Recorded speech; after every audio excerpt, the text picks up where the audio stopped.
Bismillahirrahmanirrahim. Assalamualaikum warahmatullahi wabarakatuh. Waalaikumsalam warahmatullahi wabarakatuh. Bismillah, innal hamdalillahi nahmaduhu wa nasta'inuhu wa nastaghfiruh wa na'udzu billahi min shururi anfusina wa sayyiati a'malina. May yahdihillahu fala mudilla lahu wa may yudlil fala hadiya lahu. Asyhadu an la ilaha illallah wa asyhadu anna Muhammadan 'abduhu wa rasuluh. Allahumma shalli wa sallim ala sayyidina Muhammadin wa ala alihi wa sahbihi ajma'in. Rabbi shrah li sadri wa yassir li amri wa hlul 'uqdatam min lisani yafqahu qawli. Amma ba'd. Hadratul karam, wabil khusus pejabat utama Akpol serta seluruh personil Akpol yang hadir, juga Ustaz Rahman yang saya hormati, yang saya muliakan. Alhamdulillah wa syukurillah ala ni'matillah. Pada pagi hari ini kita bisa hadir kembali di majelis yang mulia, majelis ilmu, majelis zikir. Mudah-mudahan hadirnya kita di tempat yang mulia ini menambah kemuliaan kita di mata Allah Subhanahu wa taala. Mudah-mudahan jadikan kita akan dimasukkan ke dalam surga yang Allah bersama baginda Rasulullah sallallahu alaihi wasallam. Bapak Ibu hadirin jamaah yang dimuliakan Allah, karena kita hadir di majelis ilmu meskipun kita dalam keadaan sibuk, kita sisipkan sela-sela waktu kita untuk menghadiri majelis zikir, menghadiri majelis ilmu. Tidak sekedar hanya menggugurkan kewajiban untuk memenuhi peraturan, tapi lebih daripada itu, hadirnya kita di majelis yang mulia, majelis-majelis ilmu semacam ini, di antara fadilahnya adalah bisa mengesahkan ibadah-ibadah yang mungkin awalnya akan ditolak oleh Allah Subhanahu wa taala. Disebabkan karena kekurang fahaman kita atas ibadah, kekurang fahaman kita atas syarat dan rukunnya ibadah. Tapi berkat dengan kita masih mau hadir di majelis ilmu, ibadah-ibadah yang ada kemungkinan akan ditolak oleh Allah, kemudian diijabah, diterima oleh Allah Subhanahu wa taala. Fadilah keutamaan kita hadir di majelis ilmu juga sebagaimana hadis baginda Nabi besar Muhammad sallallahu alaihi wasallam. Beliau bersabda, "Ad-dunya mal'unatun." Dunia itu hakikatnya dilaknat oleh Allah. Mal'unatun ma fiha, dan apa-apa saja yang ada di dunia ini sebetulnya adalah sesuatu yang remeh, sesuatu yang rendah di mata Allah. Illa zikrullah au aliman au ta'aliman, kecuali dunia yang dijadikan sebagai sarana untuk kita ingat kepada Allah, dunia yang dijadikan sebagai sarana untuk kita zikir kepada Allah Subhanahu wa taala, untuk mengingat kebesaran-kebesaran Allah Subhanahu wa taala. Itulah dunia yang bermakna di hadapan Allah. Makanya sesibuk apapun, alhamdulillah, kita selipkan waktu kita untuk hadir di majelis zikir. Karena tadi di antara yang menjadikan kita mulia dan dunia menjadi mulia adalah dunia yang dijadikan sebagai sarana media untuk zikir kepada Allah. Oleh karenanya kita bersyukur kita bisa hadir, dan mudah-mudahan teman-teman personil yang lain yang tidak hadir bukan karena satu pendapat atau keyakinan yang kemudian tidak hadir, misalnya keyakinan bahwa yasinan, tahlilan itu bagian dari bid'ah yang tidak diajarkan oleh Rasulullah. Mudah-mudahan tidak karena itu, tapi karena memang kesibukan. Sebab apa? Kalau itu menjadi keyakinan bahwa semacam zikir, tahlil, yasin menjadi bid'ah yang tidak diajarkan oleh Rasulullah, ini menjadi bahaya. Kalau keyakinan untuk diri sendiri nggak apa-apa, tapi kalau kemudian ini menjadi diajarkan kepada yang lain, ini bisa berbenturan antara sesama. Maka alhamdulillah kita bisa hadir di majelis ini dalam rangka untuk menghidupkan sunnah-sunnah Rasulullah, zikir bersama, taqarrub ilallah, dan thalabul ilm. Bapak Ibu hadirin jemaah yang dimuliakan Allah, antara fadilah kita hadir di majelis ilmu juga dan disampaikan oleh baginda Rasulullah sallallahu alaihi wasallam, au aliman au muta'alliman. Dunia yang bermakna di hadapan Allah, yang tidak dilaknat, yang tidak dianggap rendah oleh Allah, adalah dunia yang dijadikan kita sebagai sarana untuk ta'allum. Yang pintar mengajar, yang lain belajar. Dua-duanya ini menjadikan dunia menjadi dunia yang bermakna di mata Allah Subhanahu wa taala, bukan dunia yang dilaknat. Maka majelis ini lengkap, ada zikirnya, ada taklimnya. Insya Allah kita ini termasuk orang-orang yang dimuliakan Allah di dunia dan di akhirat. Amin ya rabbal alamin. Bapak Ibu hadirin jemaah yang dimuliakan Allah Subhanahu wa taala, sebentar lagi kita akan memasuki bulan suci Ramadan. Sebagai targhib kita, pengingat kita memasuki bulan suci Ramadan, mari kita belajar bersama apa-apa yang perlu kita siapkan. Yang pertama, kesiapan kita adalah kesiapan ilmu. Itu wajib. Karena orang yang beramal tanpa ilmu mardudatun la tuqbalu, itu sia-sia saja, tidak akan diterima oleh Allah Subhanahu wa taala. Maka wajib bagi kita di dalam melakukan aktivitas ibadah apapun, dasarilah dengan ilmu pengetahuan. Termasuk ketika kita mau masuk Ramadan, wajib hukumnya bagi kita ilmunya Ramadan.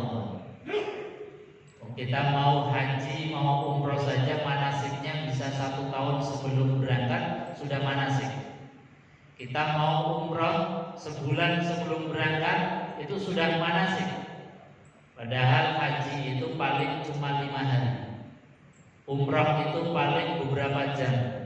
Tapi manasiknya, persiapannya bisa 1 tahun sebelum berangkat, 1 tahun sebelum menunaikan ibadah haji, sudah manasik berkali-kali.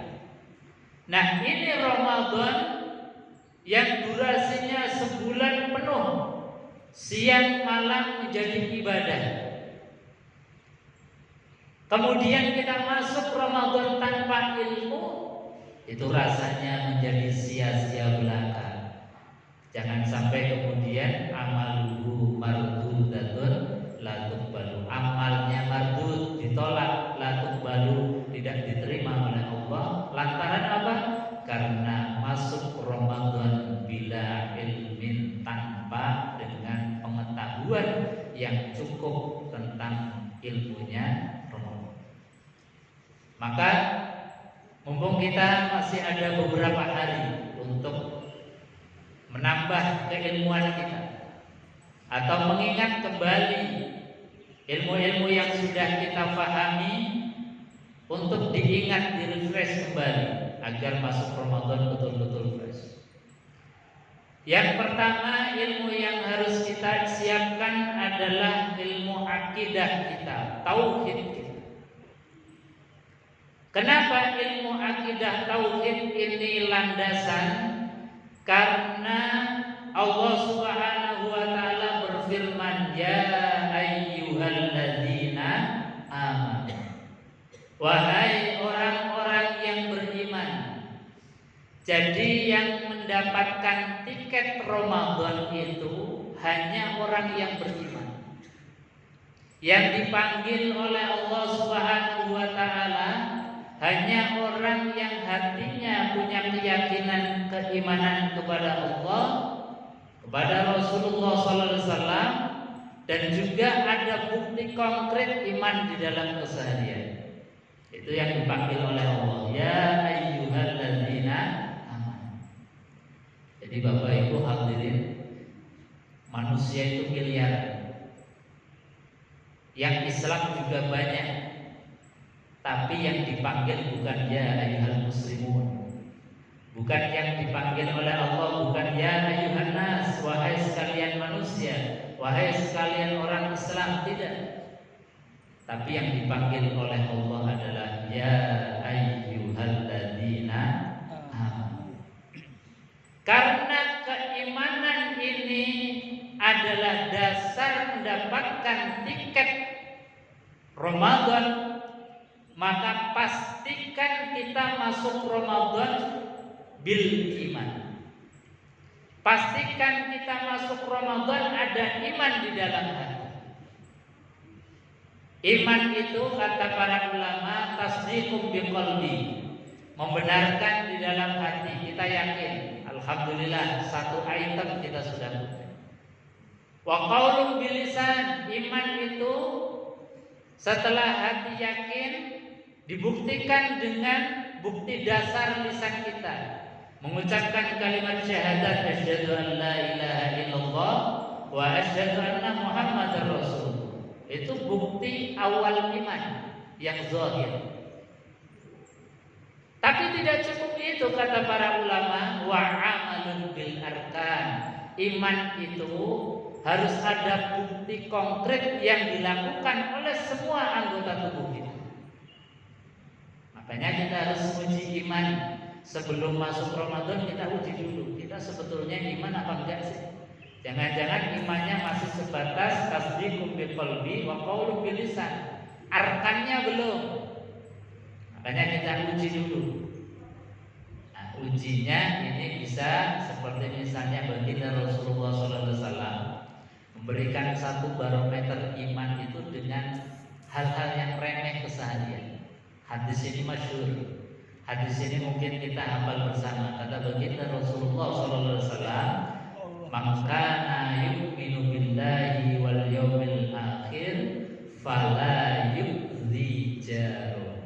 Satu item kompetensi dasar iman diukur dari keseharian kata Rasulullah. "Man kana yu'minu billah", barang siapa yang ngaku diri beriman kepada Allah, beriman kepada hari akhir, harus ada bukti konkretnya. Apa? Yang pertama, fala yu'dzi jaru, jangan menyakiti tetangga. Itu barometer iman. Jadi kalau kita ngaku iman, lesannya juga bersyahadat, tapi kalau sesama atau dengan tetangga nggak akur, imannya masih dipertanyakan. Jangan-jangan kita masuk Ramadan nggak dapat tiketnya Ramadan. Kita hanya mendapatkan ju wal atos, lapar dan dahaga. Maka pastikan betul masuk Ramadan tidak ada yang tersakiti oleh lisan kita, oleh tangan. Fala yu'dzi jaru, jangan sakiti tetangga. Kita makhluk sosial yang pasti punya tetangga. Tidak ada orang di dunia ini yang nggak punya tetangga. Meskipun dia itu hidup di hutan, itu pasti punya tetangga. Tetangganya ya ada hewan-hewan, ada tumbuh-tumbuh. Jangan sakiti.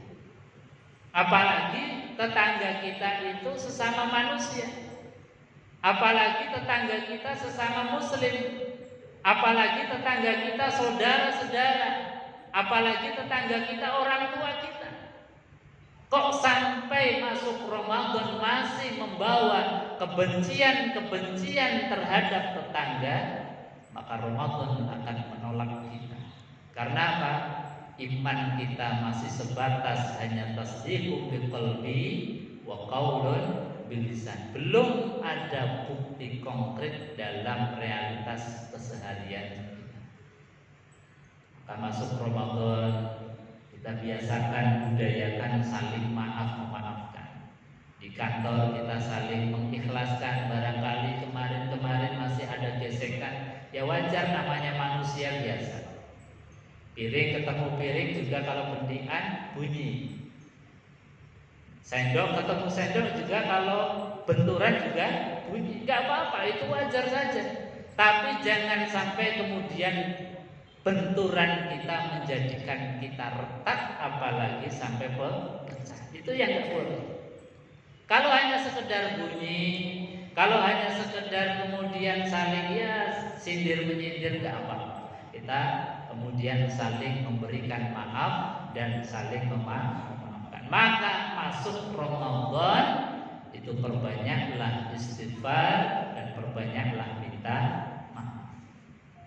Ini kadang-kadang kembali kita meminta maafnya itu setelah Ramadan usai.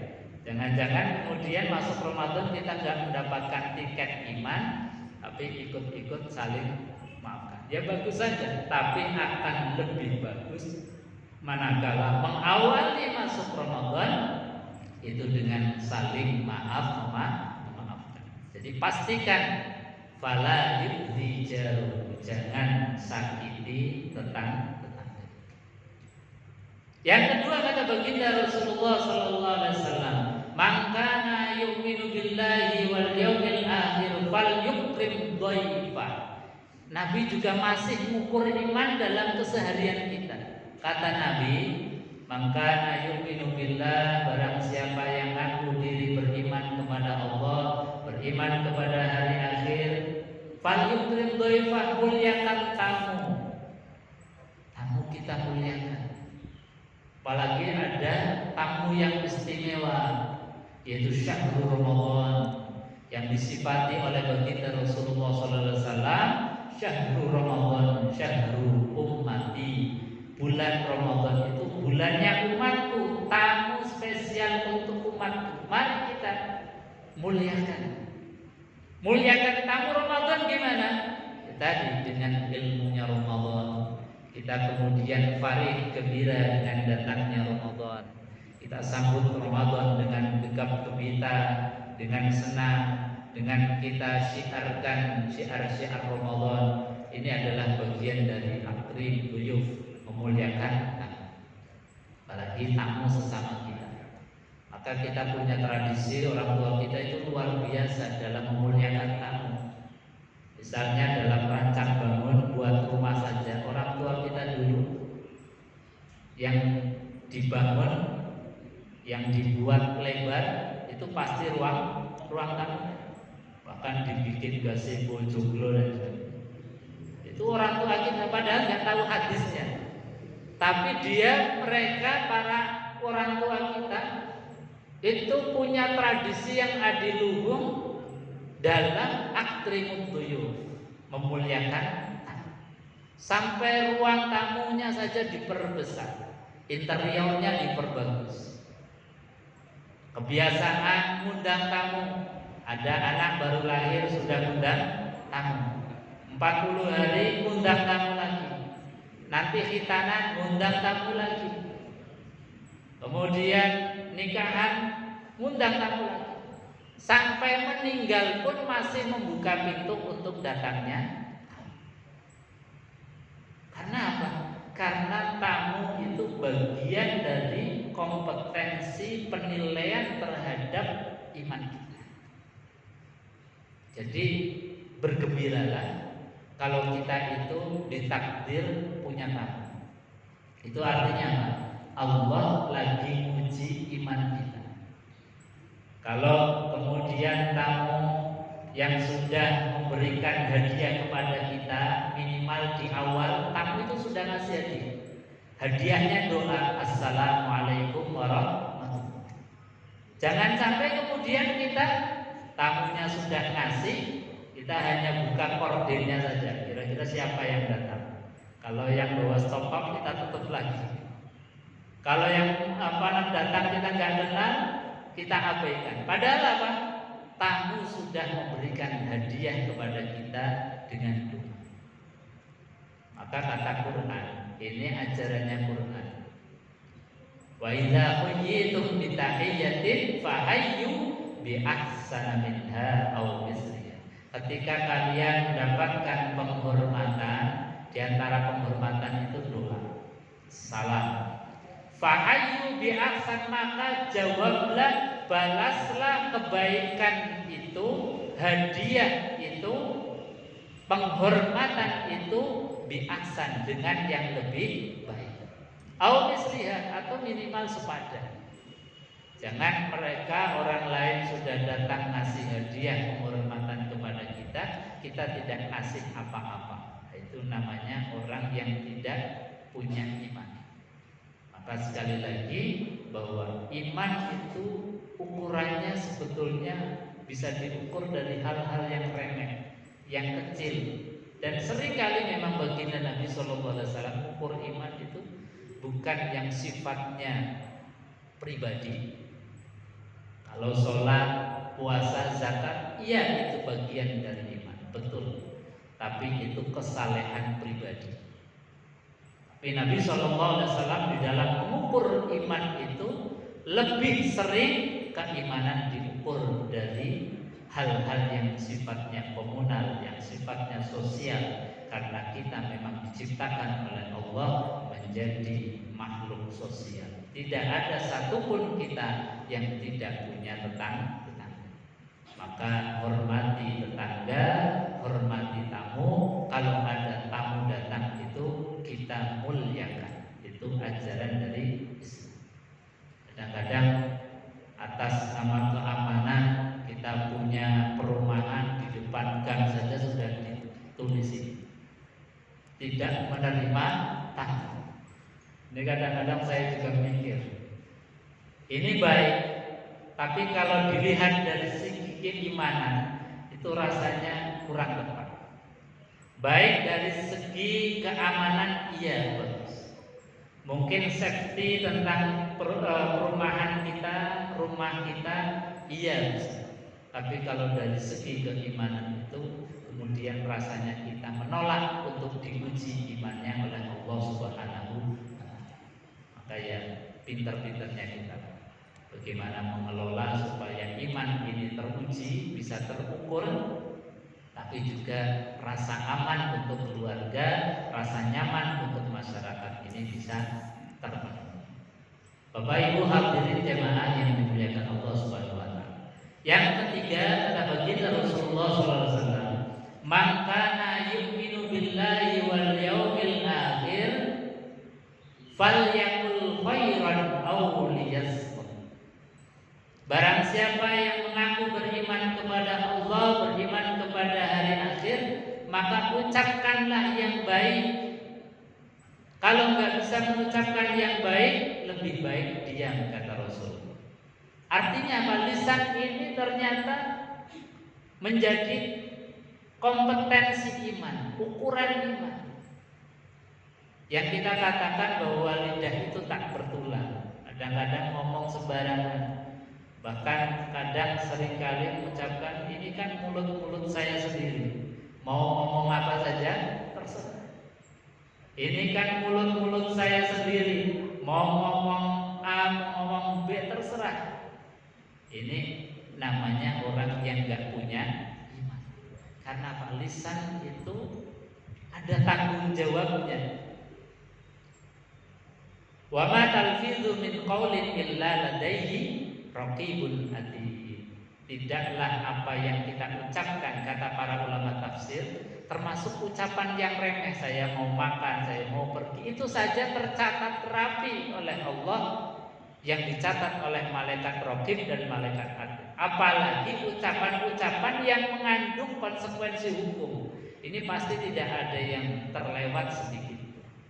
Ucapan yang remeh saja itu ada konsekuensinya dan dicatat oleh Allah. Pasti ada hisabnya. Maka orang yang kemudian iman betul kepada Allah, masuk Ramadan betul-betul lisan ini dijaga. Meskipun mungkin sebelum Ramadan ya nyah-nyah gak apa-apa lah.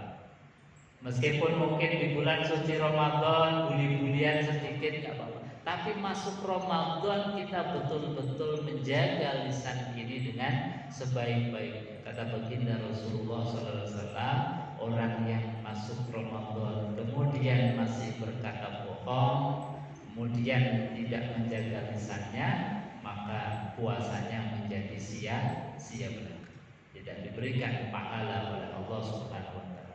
Gugur kewajiban iya, karena sudah memenuhi syarat secara fikihnya, tidak makan, tidak minum, tidak berhubungan di siang hari, secara standar fikihnya sudah terpenuhi, menggugurkan kewajiban, tapi di dalam pahalanya itu masih tertahan. Karena apa?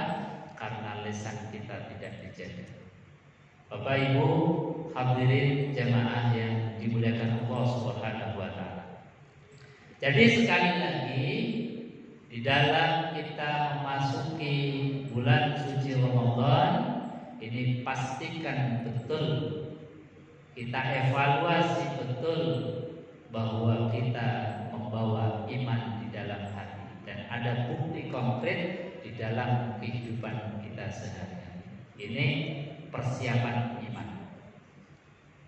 Karena apa? Karena Allah berfirman, ya ayyuhalladzina amanu kutiba alaikumus syiyamu kama kutiba alal ladzina min qablikum la'allakum tattaqun. Wahai orang-orang yang beriman, diwajibkan atas kamu untuk berpuasa sebagaimana diwajibkan atas orang-orang sebelum kamu, agar kalian menjadi orang yang bertakwa. Bapak Ibu hadirin jamaah yang dimuliakan Allah, itu secara akidah atau keimanan. Yang kedua, persiapan secara teknis ilmu tentang fikihnya. Ini mungkin sedikit karena waktunya terbatas. Kita memahami puasa harus tahu persis tentang syaratnya, tentang rukunnya, tentang sunnah-sunnahnya puasa, sunnah-sunnahnya Ramadan. Fil arkan, berbicara masalah rukunnya puasa, wal arkanu salasatun. Rukunnya puasa itu ada 3. Yang pertama, isnani muttafaqun alaih. Yang rukunnya ada 3, yang 2 ini disepakati para ulama, yang 1 ini ikhtilaf. Artinya para ulama itu berbeda pandangan. Yang disepakati para ulama yang menjadi rukunnya puasa wa huma az-zaman wal imsak 'anil muftirat. Yang para ulama sepakat rukunnya puasa, 1 adalah az-zaman, waktu. Kita pastikan kita masuk di bulan suci Ramadan, waktunya dari mulai tanggal 1 sampai tanggal 29 atau 30. Nah, masalah waktu kemudian disebutkan bahwa az-zaman wa huwa syahrul Ramadan. Yang diwajibkan berpuasa adalah di bulan Ramadan. Makanya kemudian Nabi SAW masuk ke Ramadan betul-betul meneliti kapan masuknya Ramadan. Rembulan itu bisa kelihatan.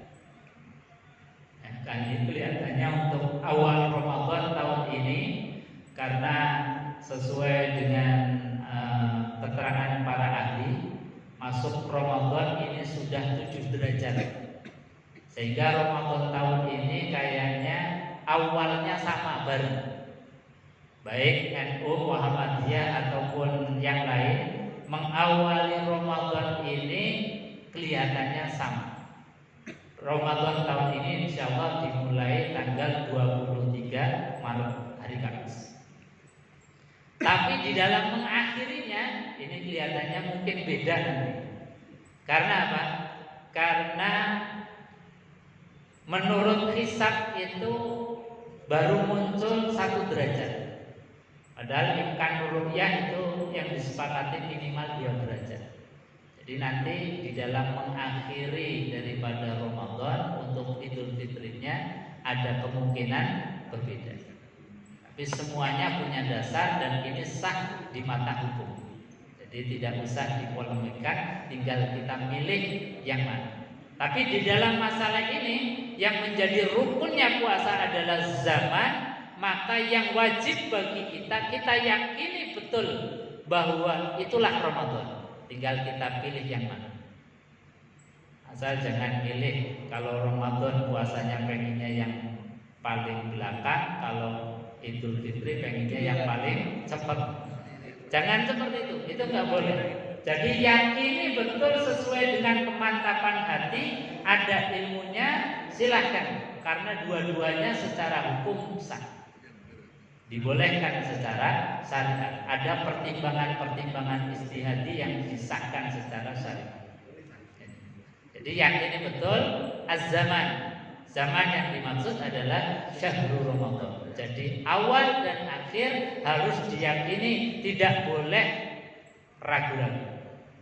Karena apa? Baginda Rasulullah SAW bersabda di dalam sebuah hadis, "Man shamal yaumul ladzi yushaqqu fihi faqad 'asa Abul Qasim." Kata Nabi, man shoma, barang siapa yang berpuasa al yaumal ladzi yushaqqu, di hari yang diragukan, faqad 'asa Abul Qasim, maka dia bermaksiat kepada Rasulullah sallallahu alaihi wasallam. Jadi jangan ragu, ikuti yang paling mantap secara keilmuan. Jadi misalnya nanti di akhir itu kan biasanya ada polemik, ini sudah lebaran kok masih puasa, membuat kita ragu. Jangan ragu, tetapkan hati, ini masih Ramadan. Kalau kalian meyakini ini sudah lebaran, silahkan sesuai dengan keyakinan masing-masing. Sudah ada barometernya dalam Quran, lana a'maluna walakum a'malukum. Jadi sekali lagi tidak usah dipolemikan. Berbeda enggak masalah, sesuai dengan keilmuan dan keyakinannya masing-masing. Yang tidak boleh adalah syak, ragu-ragu. Dalam hadis yang lain Nabi bersabda, "Da' ma yuribu ila ma la yuribu." Tinggalkan yang meragukan, ambil yang mantap, yang tidak meragukan. Nah, gimana cara menghilangkan keraguan? Bil ilmi, dengan ilmu. Jadi dengan ilmu itu kemudian semuanya jadi jelas. Oh, ini yang menggunakan hisab, jadi pantas dia kemudian mengambil lebih cepat untuk lebaran. Oh, ini yang berlandaskan dengan ru'ya, maka kita tahu landasan hukumnya, metodologinya, cara mengambil hukum, istinbatul hukum ini itu jelas, sehingga tidak ada keraguan. Beda boleh, tidak masalah. Yang penting jangan dipermasalahkan, apalagi dipolemikan. Itu yang pertama. Yang kedua, rukunnya puasa adalah al-imsak 'anil muftirat. Betul-betul menjaga dari perkara yang membatalkan makan, minum, berhubungan suami istri, termasuk yang membatalkan pahalanya puasa, yaitu berbohong, berdusta, saksi palsu dan lain sebagainya. Itu jaga betul. Makanya tadi kita harus ada bukti iman dalam hati bahwasanya kita itu masuk Ramadan dengan penuh keimanan. Lisan kita jaga, lisan kita rawat, kita hati-hati betul. Maka penuhilah Ramadan itu dengan banyak berzikir kepada Allah, banyak baca Quran untuk mengendalikan lisan. Sebab kalau lisan ini biasa ngomong, nggak ada pengendalinya, ini ya akhirnya kemana-mana. Tapi kalau dikendalikan dengan zikir, dengan baca Quran, insya Allah lisan ini akan terkendali. Kemudian wasalisu mukhtalifati. Yang ketiga ini adalah rukun tapi diperselisihkan para ulama. Apa itu? Wa huwa an-niyat. Niat ini kalau dalam hadis yang kemudian menjadikan ini menjadi rukun, hadisnya innamal a'malu binniyat. Tapi kemudian para ulama berbeda pendapat, apakah niat itu bisa di awal Ramadan, saya niat puasa sebulan penuh, atau setiap malam itu diniati, sebagaimana hadis baginda Rasulullah sallallahu alaihi wasallam, beliau mengatakan la siyama man lam yubayyitin niat, tidak ada puasa atau tidak dianggap puasa orang yang tidak niat di malam hari. Makanya ikhtiar kehati-hatiannya para ulama itu kemudian memberikan pelajaran bahwa malam hari itu wajib untuk kita niatkan setiap malamnya. Dan para ulama untuk kehati-hatian, karena kita kadang-kadang manusia sok-sok lupa, maka para ulama ada yang membolehkan untuk kehati-hatian saja. Niatkan di awal Ramadan, saya niat puasa sebulan penuh. Jaga nih kalau ada malam yang kita kelupaan untuk nah, ini apa namanya yang namanya niat. Nah, niat itu harus ada wujudnya. Wujudnya apa? Wujudnya niat dalam perbuatan itu adalah hasil dari perbuatan itu sendiri. Makanya kita sering kalau ada orang kerja hasilnya nggak baik, kita katakan kerja kok nggak niat. Soalnya apa? Hasilnya tidak memuaskan. Anak kita makan mungkin nggak selera, kita bilang makan kok nggak niat. Karena apa? Karena hasilnya tidak memuaskan. Makanya ketika kita ingin dikatakan puasa sebagai puasa yang memenuhi standar niat, berarti harus ada hasil yang konkret. Nah, ini yang kita ingatkan dalam memasuki bulan suci Ramadan. Mudah-mudahan kita mendapatkan Ramadan yang diberkahi oleh Allah. Bertemu Ramadan bisa menjalankan ibadah puasa yang Ramadan dan amalan-amalan ibadah yang lain. Amin ya rabbal alamin. Kita tutup dengan munajat doa. Mudah-mudahan kita sekalian diberikan oleh Allah umur yang panjang, yang berkah, keluarga menjadi keluarga yang sakinah, mawaddah warahmah, anak-anak menjadi anak-anak yang soleh dan soleha, kita diberikan rezeki yang barokah untuk bekal ibadah. Amin ya rabbal alamin. Allahumma shalli wa sallim ala sayyidina Muhammad fil awwalin wal akhirin wa sallim wa radhiyallahu ta'ala an kulli sahabati Rasulillah ajma'in. Alhamdulillahi rabbil alamin. Hamdan syakirin, hamdan na'imin, hamdan yaghfir ni'amahu wa yakfi mazidah. Ya rabbana lakal hamdu kama yanbaghi li jalali wajhikal karim wa 'azimi sultanik. Rabbana ighfir lana wa li walidayna warhamhuma kama rabbayana shighara. Rabbana hab lana min azwajina wa dhurriyyatina qurrata a'yun waj'alna lil muttaqina imama. Allahumma barik lana 'ilman nafi'an wa qalban khashi'an wa 'amalan mutaqabbalan. Allahumma barik lana fi Rajab wa Sya'ban wa ballighna Ramadana wa ballighna Ramadana wa ballighna Ramadana. Rabbana atina fid dunya hasanah wa fil akhirati hasanah wa qina adzabannar.